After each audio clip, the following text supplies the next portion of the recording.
What's the weirdest thing you did to protect someone you love? I punched my best friend's father in the face at her wedding, and I'd do it again in a heartbeat. Alex and I had been inseparable since 6th grade. Her dad, Richard, walked out when she was 12, only showing up on holidays to criticize everything about her. Too fat, too loud, too stupid. He never had anything nice to say. After college, Alex met Sam. He was everything she needed, kind, supportive, and treated her like she mattered. When they got engaged, Alex was glowing with happiness. Then came the wedding planning. Alex hadn't seen her dad in 3 years, but she invited him anyway. I want to give him one more chance, she told me. I nodded, but my stomach knotted. The night before the wedding, we had the rehearsal dinner at this fancy restaurant downtown. Everyone was there, both families, the wedding party, close friends. Richard showed up 40 minutes late. I spotted him first, weaving between tables, his blue suit wrinkled like he'd slept in it. The smell of whiskey followed him like a cloud. Alex had been checking her phone every 5 minutes. Each time, her shoulders would slump a little more. When she finally saw him, her whole body tensed. "He came," she whispered, a strange mix of relief and dread in her voice. I squeezed her hand under the table. "Remember our code word. Say tiramisu and we'll both escape to the bathroom." This was a system we developed back in high school whenever Richard showed up at events. It had saved Alex from countless panic attacks over the years. Our friendship began on the first day of 6th grade when we were paired for a science project. Alex was new to the school, quiet but with a sharp sense of humor that emerged once she felt comfortable. We bonded over our shared love of fantasy novels and hatred of gym class. I first met Richard 3 weeks later when I went to Alex's house to work on our volcano model. He seemed normal then, asking about school and offering us snacks. It wasn't until months later, after he'd moved out, that I saw the real Richard. We were 13 when Alex called me at midnight, crying so hard I could barely understand her. Richard had shown up unannounced for her birthday, only to spend dinner telling her that her dreams of becoming a writer were unrealistic for someone with her limited talents. He'd given her a diet book as a present. I held the phone tight against my ear, listening to her sob, feeling helpless and furious. That night, I promised myself I would always protect her from him. Throughout high school, I witnessed his cutting remarks and backhanded compliments. I saw how Alex would prepare for his visits by rehearsing conversations in the mirror, hoping this time would be different. It never was. When we were 16, Richard showed up at Alex's debate competition. She placed second in the entire state. Instead of congratulating her, he said, "Second place is just the first loser," and left early. I found her crying in the bathroom. That was the first time I almost hit him. College brought freedom. Alex thrived away from Richard's shadow, making the dean's list every semester. She majored in English literature, writing brilliant essays that professors praised. When she was published in the university's literary magazine, she didn't even tell Richard. Then she met Sam during her senior year. He was a graduate student in the engineering department who'd wandered into the campus bookstore where Alex worked. She always smiled when she told the story. He'd asked for recommendations on poetry, of all things, because he wanted to expand his horizons. Their first date lasted 6 hours. Coffee that turned into lunch, that turned into a walk through the park, that turned into dinner. When she got home that night, she called me, her voice bubbling with excitement. "He listened, Kate," she said, like really listened, and he laughed at my jokes. And not once, not a single time did he comment on what I was eating, or how I looked, or whether I was talking too much. They dated for 2 years before Sam proposed. I'd never seen Alex so confident, so comfortable in her own skin. Sam celebrated her writing, encouraged her to submit to journals, and proudly introduced her as the brilliant author to his friends. The proposal happened at the bookstore where they met, with Sam getting down on one knee between the poetry and fiction sections. He'd arranged for all their friends to be hiding among the shelves, jumping out with champagne after she said yes. When Alex called Richard to tell him about the engagement, he responded, "Well, I guess someone had to take you off my hands eventually." She hung up and didn't call back. For 3 years, Alex limited contact with Richard to occasional text messages on holidays. She was building a life with Sam, working as an editor at a small publishing house, and finally seeking therapy to address the damage Richard had caused. Then came the wedding planning, and with it, the inevitable question of family. "Do you think I should invite him?" Alex asked me over brunch, 6 months before the wedding. "Honestly, no," I said. "He hasn't earned it." She pushed her eggs around her plate. "Sam says the same thing. But he's still my dad, you know? What if this is the time he actually changes? What if the wedding makes him realize what he's been missing?" I wanted to tell her that people like Richard don't change, that her hope was just setting her up for another heartbreak. Instead, I said, "It's your decision. I'll support whatever you choose." 2 weeks later, she sent the invitation. Richard's RSVP came back immediately, a yes with a note saying he wouldn't miss his little girl's big day. Alex read it to me over the phone, her voice trembling with nervous hope. As the wedding approached, Alex threw herself into preparations. She chose a gorgeous A-line dress that made her feel beautiful, selected wildflowers for her bouquet, and asked her favorite professor to give a reading during the ceremony. The night before the rehearsal, she called me at 1 a.m. "What if he ruins everything?" she whispered. "He won't," I promised. "I won't let him." The rehearsal dinner was at Bellini's, an upscale Italian restaurant with crystal chandeliers and white tablecloths. Alex's mother had arranged everything beautifully. Name cards in elegant script, small bouquets of roses on each table, a private room with warm amber lighting. We'd gone through the ceremony rehearsal at the church earlier that evening, and everyone was relaxed and cheerful as they found their seats. Richard's chair remained conspicuously empty as appetizers were served. "Maybe he's not coming," Sam whispered, squeezing Alex's hand. The hope in her eyes broke my heart. "He'll be here," she said, and then 40 minutes late he was. During the toasts, Alex's mom spoke first. She talked about watching Alex grow into a strong, creative woman, about how proud she was of her daughter's resilience and talent. She welcomed Sam to the family with tears in her eyes, thanking him for loving Alex so completely. Sam's parents went next, sharing funny stories about his childhood and expressing their joy at having Alex join their family. Sam's best man told the story of how Sam had practiced his proposal speech for weeks, terrified of forgetting his words. The room was warm with laughter and love. Alex was radiant, her cheeks flushed with happiness as she leaned against Sam's shoulder. Then the microphone passed to Richard. When it was Richard's turn, he stumbled to his feet, drink sloshing. His tie was askew and he swayed slightly as he gripped the back of of his chair for balance. Well, he said, his words slurring at the edges. Never thought I'd see the day. Never thought anyone would marry my Alex. The room quieted. Alex's smile became fixed, a mask that didn't reach her eyes. I felt Sam tense beside her. She was always so difficult, Richard continued, pausing to take another swig from his glass. Sensitive, you know? Always crying over something. I watched Alex's fingers tighten around her water glass. 20 years of his verbal beatings had trained her to sit silently, to absorb the blows without flinching. Guess Sam here doesn't mind that she's not much to look at. Richard chuckled, raising his glass in a mock toast. Smart man, keeping your expectations low. A few uncomfortable laughs scattered through the room, quickly dying as people realized he wasn't joking. Alex's mother half rose from her seat, then sank back down, her face pale. I watched Alex shrink in her chair, that familiar look of shame creeping across her face. She was suddenly 13 again, opening a diet book on her birthday, trying not to cry. Sam started to stand, but Alex grabbed his arm, shaking her head slightly. Don't make a scene. Just let it pass. Richard wasn't done. He swirled his drink, ice cubes clinking against glass. Always been an embarrassment, that one, he said conversationally, as if discussing the weather. Remember when you failed math 3 times, Alex? Your teacher called me, concerned about your learning difficulties. I told him you weren't slow, just lazy. Alex stared at her plate. I could see her pulse hammering in her throat. Or what about that prom dress disaster? Richard laughed. Bought a size 8. Had to return for a 12. Couldn't fit into it because you ate too many. I don't remember deciding to move. One second I was gripping my napkin so hard my knuckles turned white. The next I was standing in front of Richard, my hand throbbing. He was sprawled back in his chair, holding his jaw, looking shocked. The room went completely silent. No clattering silverware, no whispered conversations, just the sound of my own heartbeat pounding in my ears. Get out, I said, my voice surprisingly steady despite the adrenaline surging through me. You don't get to hurt her anymore. Richard's face flushed dark red. You hit me, he said, sounding more bewildered than angry. You actually hit me, and I'll do it again if you say one more word to her. The restaurant manager appeared at my elbow, a tall man in a black suit who assessed the situation with practiced calm. Is there a problem here? He asked quietly. This woman assaulted me, Richard sputtered, finding his anger. I want her arrested. I want to press charges. This man was verbally abusing the bride, Sam's mother said, standing up. Everyone here witnessed it. The manager nodded. Sir, I think it would be best if you left now. Like hell I will. That's my daughter's wedding dinner, and this woman attacked me. Richard pointed at me, his finger shaking. 2 security guards materialized beside the manager. Sir, please come with us, one said firmly. As they escorted Richard out, he yelled over his shoulder. You'll be hearing from my lawyer. Assault charges. You think you can get away with this? The room was dead silent until Alex's little cousin, a 10-year-old girl with braces and fierce eyes, started clapping. Then everyone joined in, a thunderous applause that seemed to shake the crystal chandeliers. I stood frozen, my right hand pulsing with pain, unable to believe what I'd just done. Sam's father brought me a glass of water and an ice pack for my hand. Nice right hook, he said quietly. Military? Kickboxing, I managed to say. Tuesday nights at the Y. Alex was surrounded by her bridesmaids, all talking at once. Her mother was crying. Sam was kneeling beside Alex's chair, holding her hands, speaking softly. The dinner somehow continued. The desserts came out, tiramisu and chocolate mousse. Conversations resumed. Someone made a joke about adding boxing gloves to the wedding favors, and everyone laughed a little too loudly. I slipped outside to the restaurant's courtyard, needing air. My hand was swelling, the knuckles turning purple. I flexed my fingers, wincing. Nothing broken, at least. The door opened behind me, and Alex stepped out. Her eyes were dry, her makeup perfect, but she looked exhausted. Hey, I said, hiding my hand behind my back, you okay? She sat beside me on the stone bench. Am I okay? You're the one who punched my father. I'm so sorry, I blurted. I didn't mean to ruin your rehearsal. She cut me off with a hug, fierce and tight. You didn't ruin anything, she whispered against my shoulder. You just did what I've been too scared to do for 20 years. We sat there for a long time, watching the stars appear one by one above the courtyard. Sam wants to uninvite him from the wedding, Alex said finally. What do you want? She was quiet for a moment. I want to stop hoping he'll change. I want to stop making excuses for him. I want to enjoy my wedding without worrying about what cruel thing he might say next. She took a deep breath. I'm going to call him tomorrow and tell him not to come. Back at the hotel, my roommate for the night, another bridesmaid named Jess, helped me ice my hand properly. Everyone's talking about it, she said, arranging pillows so I could elevate my arm. Richard's always been awful at family gatherings, but this was next level terrible. I still can't believe I hit him, I said. I can't believe it took this long for someone to do it, Jess replied. I barely slept that night, replaying the moment over and over. The look on Richard's face, the sound of my fist connecting with his jaw, the shocked silence. I'd never hit anyone before outside of kickboxing class. The next morning, my hand was stiff and discolored, but I could still move my fingers. Alex called while I was struggling to apply mascara one-handed. He's not coming, she said. I told him he's not welcome. How did he take it? Called me ungrateful. Said I've always been a disappointment. Her voice was steady. Nothing I haven't heard before. But this time I hung up on him. The wedding was at 4 that afternoon. A garden ceremony at a historic mansion outside the city. The weather was perfect. Clear blue skies, a gentle breeze, late spring flowers blooming in carefully tended beds. In the bridal suite, hairstylists and makeup artists transformed the bridesmaids one by one. Alex sat quietly in front of the vanity mirror, watching her reflection as the stylist arranged her dark hair in loose curls. My dad always hated my hair, she said suddenly. Said it was unruly, too wild. The stylist paused, brush in hand. It's gorgeous, she said firmly, especially with these natural waves. Alex smiled. I know, that's why I'm wearing it down today. As the ceremony time approached, we helped Alex into her dress, an elegant A-line with delicate lace overlay. She'd chosen it specifically because it made her feel beautiful, not because it was the most slimming option, as Richard had suggested when she told him about dress shopping. The wedding coordinator appeared at the door. 10 minutes, she said cheerfully. How are we feeling? Alex took a deep breath, looking at herself in the full-length mirror. Ready, she said. Absolutely ready. Traditionally, the father of the bride would be waiting to walk her down the aisle. Instead, Professor Jenkins stood in the entrance hall, dapper in his best suit, a boutonniere pinned to his lapel. He'd been Alex's mentor throughout college, the person who first recognized her talent as a writer and encouraged her to pursue it professionally. You look radiant, he told her, his eyes misty behind wire-rimmed glasses. Thank you for doing this, Alex said, adjusting his slightly crooked tie. The honor is mine, he replied. Truly. The ceremony was beautiful in its simplicity. The bridesmaids walked down the aisle one by one, me last as maid of honor, my bruised hand partially hidden by my bouquet. Sam waited at the altar, beaming, flanked by his groomsmen. Then the music changed, and everyone stood. Alex appeared at the end of the aisle, her arm linked with Professor Jenkins's. She walked slowly, confidently, her eyes fixed on Sam. In the front row, Richard's seat remained empty. Beside it, Alex's mother dabbed at her eyes with a tissue. On the other side of the aisle, Sam's large, boisterous family filled 3 rows, some already openly weeping. As Alex reached the altar, Professor Jenkins kissed her cheek and placed her hand in Sam's. He took his seat in the front row, in the spot traditionally reserved for the father of the bride. The ceremony proceeded without a hitch. They exchanged vows they'd written themselves, Sam promising to always listen, Alex vowing to trust in their love. When they were pronounced husband and wife, the cheers were deafening. At the reception, I gave my maid of honor speech, telling stories about Alex's kindness, her quiet strength, her talent for seeing the best in people. I spoke about how Sam had recognized her worth from the very beginning, how they brought out the best in each other. To Alex and Sam, I concluded, raising my champagne glass with my good hand. May your lives together be filled with joy, understanding, and the kind of love that makes you both stronger. After the speeches and dinner, during the dancing, Alex pulled me aside. She led me to a quiet corner of the reception hall, away from the music and laughter. He texted me, she said, pulling out her phone. During the ceremony, she showed me the screen. A message from Richard. I deserve an apology from you and your violent friend. After everything I've done for you, this is how you treat your father? You've always been ungrateful. What are you going to do? I asked. Alex took a deep breath, then deliberately pressed a button on her phone. I blocked his number, she said, smiling. Some people don't deserve second chances. She slipped her phone back into a hidden pocket in her dress. Let's go dance. It's my wedding, and I'm happy, and he doesn't get to ruin that anymore. We rejoined the reception, dancing until our feet hurt, laughing with friends, celebrating love without the shadow of Richard's criticism hanging over us. The weeks after the wedding were a blur of thank you notes, returning to work,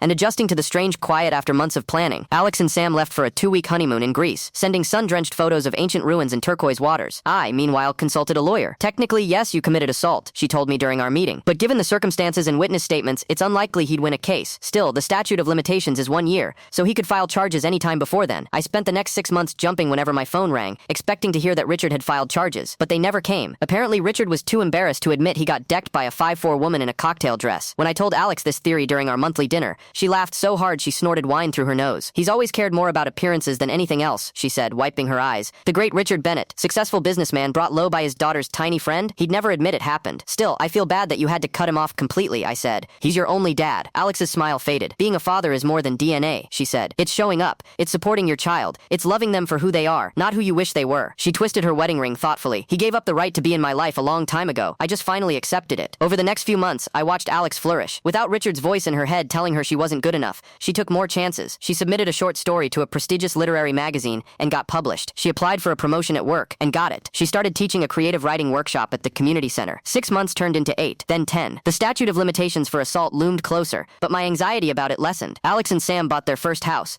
a cozy bungalow with a garden perfect for hosting summer barbecues. 1 year after the wedding, they threw an anniversary party. Nothing fancy, just close friends and family gathered in their backyard, string lights hanging from trees, mismatched chairs arranged around rented tables. Professor Jenkins came, bringing his wife and a rare first edition of Alex's favorite novel as a gift. Alex's mother arrived with her new boyfriend, a kind-eyed music teacher who looked at her like she hung the moon. Sam's sprawling family took over an entire corner of the yard, setting up an impromptu volleyball game. As the evening cooled and stars appeared overhead, Sam clinked his glass for attention. He stood, slightly sunburned from an afternoon spent grilling, his arm around Alex's shoulders. I want to thank everyone for coming to celebrate with us, he said. This first year of marriage has been the best of my life. He looked down at Alex, his expression soft, and I'd like to propose a toast to the best wedding gift ever, freedom from toxic people. Everyone clinked glasses while I flexed my hand, remembering. The bruises had long since faded, but sometimes when the weather changed, I felt a phantom ache in my knuckles. After the toast, Alex found me by the dessert table, contemplating whether I had room for another slice of cake. Have I ever properly thanked you? She asked. About 1,000 times, I laughed. And you didn't need to even once. She linked her arm through mine, leading me to a quiet spot beneath an oak tree strung with twinkling lights. You know what I realized recently? She said. That night, when you hit him, it wasn't just about protecting me from another verbal attack. It was about showing me that I didn't have to take it anymore, that I deserved better. I smiled,